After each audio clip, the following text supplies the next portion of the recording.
Toastmaster Omkar, how hard is it to say hi? How hard is it to say hi, Toastmaster Omkar? I met a friend recently who had just changed jobs, and so I asked him how his new job was. So he's like, "It's great, yeah, it's great. But the only thing is, where I sit, it's very close to where all the senior managers sit, and since I don't know anyone, it gets really awkward when I bump into them in the corridors." So, fellow Toastmasters and guests, I want to ask you, how hard is it to just say hi? It's simple, but that's the first thing that we don't do. Now, in our corporate world, I've heard so many instances where I've got such kind of complaints from people, and it's not just freshers who come up and tell me this. It's some seniors who also come and say that people don't know me, or I don't know people, and neither is good for you. So how do you increase your visibility in your office, and how do you put out your work so that people know what you do? Now, recently I was very fortunate to be in a conversation with John Stepper. He's an author of an upcoming book called Working Out Loud. It's about how you make your work and yourself visible in your organization and put your works and ideas out there for everybody to see. Now, I found it very interesting, so I wanted to share that with you guys. So I've taken 3 simple ideas that you could use to actually help you in your your organizational work, where you meet new people and you showcase your work. The first idea: perfect introduction. Now, consider this: you step into the elevator, you see your CEO in it. You quickly go to one corner of the lift, you take out your mobile phone and pretend you are busy. Now, you are thinking, good, saved, cool. But your CEO is thinking, what a creep. I wonder how he deals with our clients.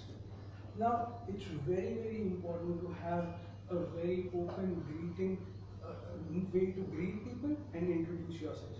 That's 1 minute time that you get to speak with the person, which is a foot in the door for you for the next conversation probably. So it's very important to have a very strong, good introduction. Now, figure out things that actually best describe you and what you do. Order things in chronological order so that it's easier for you to remember and for others to understand. Now, practice it over and over again with your friends. Once you are comfortable with it, start using it. We surely meet a lot of people around our pantry and we smile at them, but we never speak. So why not introduce yourself? Why not open up, speak with them? Try using your introduction. Idea number 2, use thank you notes. Now, who doesn't like to be appreciated or thanked for the things that we know?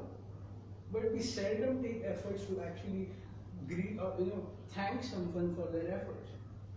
So, author of there's a very well-known author called Guy Spear. He's a big author on value investing, but he suggests using a thank you note. All he says is that for anything that others do for you, drop a small thank you note.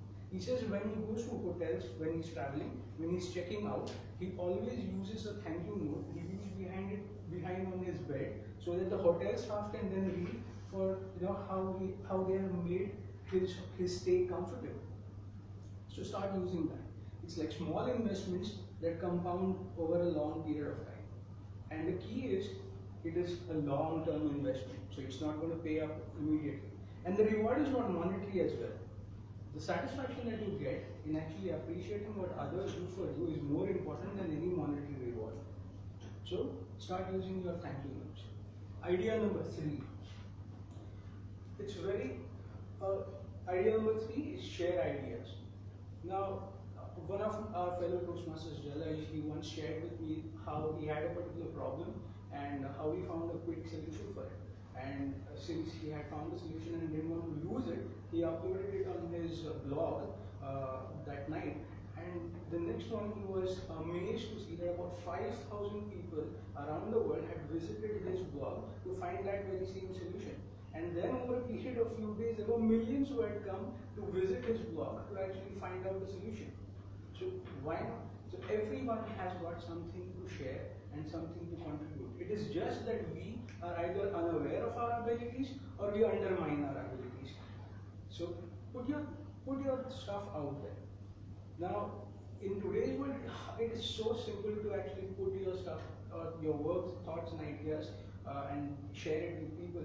Use Facebook, use Twitter, use your blog, use YouTube. There are a plethora of collaboration tools out there. Use any one of them. Finally, let's take a recap. There are 3 ideas that we discussed today. First is introduce yourself. A warm and welcoming introduction gives a foot in the door for a next conversation. Second, appreciate what others do for you and reciprocate with a thank you. That's the least that you can do. Number 3, it's sharing your ideas. The more you are open towards others, more open others will be to share their thoughts and ideas with you. Networking is not about simple handshakes, phony smiles, or a quick small talk. It's about making meaningful relationships. I hope what I've shared with you guys today helps you shed your inhibitions about networking and helps you share your thoughts and ideas with others, make yourself and your work more visible.